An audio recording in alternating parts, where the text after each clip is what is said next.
Lo que voy a revisar para ustedes en esta mañana es, pues, cuál es la evolución de la cirugía bariátrica, cuáles son los procedimientos quirúrgicos que se realizan en la actualidad, cómo se ha ido transformando el campo en lo que se conocía como cirugía bariátrica, ahora en cirugía metabólica,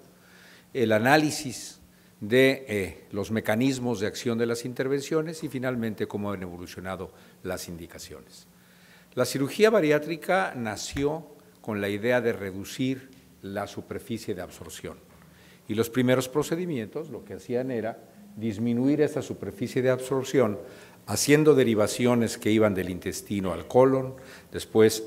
del intestino proximal al intestino distal, hasta que finalmente se concentró en el estómago y después nacieron procedimientos en los que se interviniera tanto el estómago como el intestino para poder obtener ambos beneficios, cambios en lo que fuere apetito, saciedad y cambios intestinales.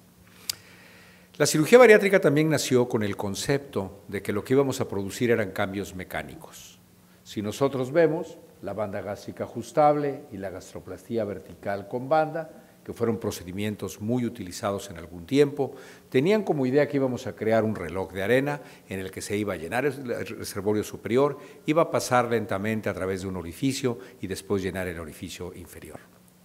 La manga gástrica, tomando en cuenta una ley que dice que entre un tubo más largo ofrece más resistencia y esto hace que los pacientes se satisfagan con mayor rapidez. El bypass con la idea de que hubiera algo de mala absorción, al igual que las derivaciones biliointestinales, pero también que se creara un efecto de embudo en donde los pacientes iban a comer, pero iba a pasar lentamente a través de este reservorio la comida y entonces se iba a lograr que se satisficiera. El objetivo fundamental de estas operaciones era bajar de peso. Sin embargo, después se empezó a poner atención de que quizá tan importante como la pérdida de peso sería el que tuvieran control de las comorbilidades. Y quizá el primer estudio que analiza esto es el estudio publicado por el doctor Porris, en donde él habla que quién iba a imaginar que un procedimiento quirúrgico fuera mejor para el tratamiento de la diabetes que los medicamentos que existían. En la versión del bypass que él hacía en ese entonces y que consistía en conservar un pedazo de fundus, que ahora ya no se hace porque se sabe que esto tiene posibilidades de distensión, encontró que los pacientes tenían una pérdida de peso satisfactoria y sostenida a largo plazo, pero que además había una mejoría rápida de los niveles de glucosa y de insulina que no se podría explicar solamente por la pérdida de peso.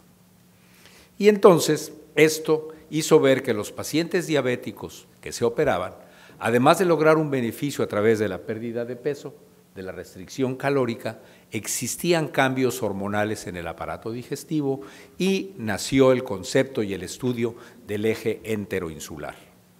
Dentro de los cambios hormonales que se identificaron, en primer lugar fue el efecto sobre la grelina, una hormona orexigénica que se secreta en el estómago y que en este estudio en el que pusieron a los pacientes en un sitio en el que no supieran la hora del día, así como Las Vegas, y que les tomaban muestras de sangre y les preguntaban el apetito, la saciedad para medir la grelina, se vio que la grelina se eleva antes de que el paciente empiece a tener apetito, después come, bajan los niveles de grelina y así pasa durante el día, pero que si se operaban de un bypass, estos niveles de grelina no se modificaban. Estudios posteriores demostraron de que esto no es un efecto duradero, sino que es un efecto temporal, pero fue la primera demostración de que las cirugías podrían tener un efecto hormonal. Posteriormente, se vio que tenían un impacto muy importante sobre lo que era el binomio apetito y saciedad, que no se podría explicar por ese efecto mecánico, y se vio que eso tenía que ver con otras hormonas como el péptido YY, en el que al llegar la comida rápidamente al intestino se activaba este péptido y este péptido mandaba señales hacia el cerebro para hacer ver que había suficiente cantidad de comida y despertar el efecto de la saciedad. Otros estudios demostraron de que además de los efectos que había yo señalado, los pacientes después de cirugía bariátrica tenían mejor control de la glucosa, probablemente en relación a cambios en las incretinas, y que la incretina que fundamentalmente impactaba era el GLP-1, que se elevaba después de que el paciente fuera intervenido y que esto hacía que hubiera un mejor aprovechamiento de la glucosa. Los estudios de la doctora Laferrer hicieron ver que existía un mejor efecto incretínico de manera global después de la intervención y que esto era lo que hacía que los pacientes tuvieran una recuperación tan importante. El efecto incretínico se ha estudiado por qué ocurre y existen múltiples estudios. Uno de los estudios iniciales y que dio lugar a lo que se le llama la teoría del intestino proximal fue un estudio hecho por el doctor Rubino, en el que a ratitas les hizo una anastomosis gastroyeyunal y demostró que después de una anastomosis gastroyeyunal, en donde la comida pasaba parte por el duodeno y parte por el yeyuno, no había una gran reducción en los niveles de glucosa. Pero que si se desconectaba el duodeno, en donde la comida ya no pasara por el intestino proximal, había un efecto muy significativo en los niveles de la glucosa. Y esto hizo pensar de que existen efectos antiincretínicos en el intestino proximal y que en el momento de que la comida ya no pasa por esta zona, se logra que haya una mejoría de los niveles de glucosa, además del efecto de las hormonas del intestino distal, y estas son las dos teorías que hacen ver que los pacientes tengan un mejor control. Cuando uno habla de glucosa, cuando uno oye a los endocrinólogos hablar sobre diabetes, se sabe que hay dos factores importantes en el desarrollo de la diabetes. Uno es resistencia a la insulina y la otra es producción de insulina por el páncreas. ¿Cómo funcionan estos mecanismos después de una cirugía bariátrica? En lo que se refiere a sensibilidad a la insulina, se ve que después de una intervención, la mayor parte de esos estudios son después de un bypass gástrico, existe una mejoría significativa de la sensibilidad a la insulina. Pero también existe un aumento en la producción de insulina, de tal manera que estos dos efectos hacen que los pacientes logren un mejor control. Se ha buscado cuáles son los efectos de la intervención a otros niveles, y algunos de los temas de mayor actualidad es el impacto que puedan tener sobre la microbiota, y aquí se ve las diferentes familias que existen de microbiota y cómo después de una intervención quirúrgica, nuevamente de un bypass, existen cambios significativos, como también existen cambios en la microbiota intestinal entre pacientes que no tienen obesidad y pacientes que tienen obesidad. Y probablemente el área que más se ha estudiado en el momento actual es cuál es el impacto que tienen las intervenciones sobre los ácidos biliares y que la absorción o la reabsorción de estos ácidos biliares tenga que ver con la producción hormonal del intestino y tenga que ver con los cambios en la microbiota, y aquí vemos cómo las diferentes intervenciones tienen impactos diferentes sobre los ácidos biliares. El que tiene un impacto mayor nuevamente es la derivación gastroyeyunal, y se piensa que todo esto en conjunto es lo que hace que los pacientes pierdan peso y mejoren sus niveles de insulina. Estos conocimientos pues, han logrado un gran avance en lo que es la cirugía bariátrica, pero nosotros los cirujanos nos han decepcionado un poco, porque para mí era extraordinariamente sencillo explicar esta diapositiva cuando daba mis pláticas hace 5 o 10 años, mientras que ahora es muy complejo explicar cómo funciona la cirugía bariátrica con todos estos mecanismos. Uno de los temas que me piden que aborde es a quién debe de ofrecerse cirugía bariátrica. Y probablemente, como cualquier otra alternativa terapéutica o opción terapéutica, se debe de ofrecer haciendo un balance riesgo-beneficio. Haciendo un balance riesgo-beneficio y haciendo un balance éxito-fracaso. Debemos de ver quiénes son los pacientes que podrían tener mayores probabilidades de tener mejoría y quiénes son los pacientes que probablemente tuviera uno que buscar otro recurso. Las indicaciones típicas de la cirugía bariátrica han estado fundamentadas en el índice de masa corporal y se ha reconocido de que aquellos pacientes que tienen más de 35 kilogramos por metro cuadrado y que no han respondido a otras formas de tratamiento, deba de ofrecerse cirugía, y que los pacientes que tengan más de 40 solamente por el peso deba de ofrecerse cirugía. Y esto está basado en una reunión de consenso que se llevó en los Institutos Nacionales de Salud en 1992, de tal manera que no se han vuelto a revisar cuáles son las indicaciones de la cirugía bariátrica, y en esta reunión lo que dijeron es que si los pacientes tenían más de 40, tomando en cuenta de que tenían un mayor riesgo de enfermedades y de mortalidad, deberían de operarse, pero que si ya estas enfermedades aparecían aunque el peso fuera menor, podría indicarse cirugía inclusive con un peso menor. Y en particular en la diabetes, lo que todo mundo ha coincidido es que la mayor probabilidad de remisión de la diabetes se logra cuando el paciente tiene mayor adiposidad, mayor resistencia a la insulina y mejor función de las células betas del páncreas, por lo que deberían de ser a estos pacientes a los que se les ofreciera preferentemente la intervención.